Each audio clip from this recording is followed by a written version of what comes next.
వానర సేన యొక్క మిస్టికల్ రాజ్యం ఎక్కడ ఉంది? శ్రీరాముడి శక్తివంతమైన వానర సేన నిజంగా ఎక్కడ నివసించింది?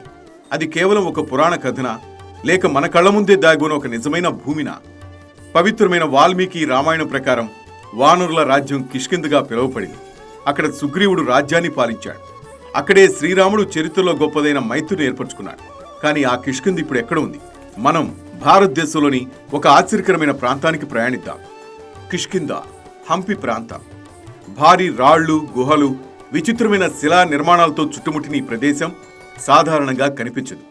ఇది ప్రాచీనమైంది, శక్తివంతమైనది, ఒక అద్భుతమైన అనుభూతిని కలిగిస్తుంది. చరిత్రకారులు మరియు పరిశోధకులు ఈ ప్రాంతాన్ని రామాయణంలోని కిష్కింధతో అనుసంధానిస్తున్నారు.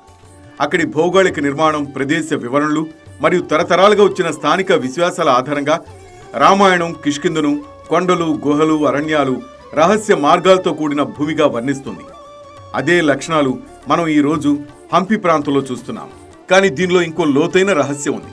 చాలా మంది ఆధ్యాత్మిక సాధకులు ఈ భూమిని ఒక అత్యాధునిక వానర నాగరికత ఎనర్జీ గ్రిడ్గా భావిస్తున్నారు.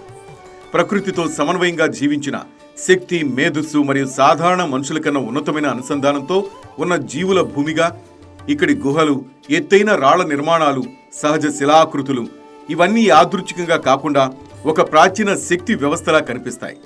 ఇప్పటికీ ఈ గుహల్లోకి వెళ్ళినప్పుడు భక్తులు ఒక ప్రత్యేకమైన ఆధ్యాత్మిక స్పందన అనుభవిస్తారు. ఇప్పుడు ఒకసారి ఆలోచించండి. కిష్కింధ కేవలం కోతుల రాజ్యమా, లేక ఒక ఉన్నతమైన నాగరికత, శారీరకంగా మరియు ఆధ్యాత్మికంగా అభివృద్ధి చెందిన జీవుల నివాసమా? వాల్మీకి రామాయణం మనకు కథను అందిస్తోంది, కానీ కిష్కింధ భూమి ఇప్పటికీ ఆ అనుభూతిని మనకు అందిస్తుంది.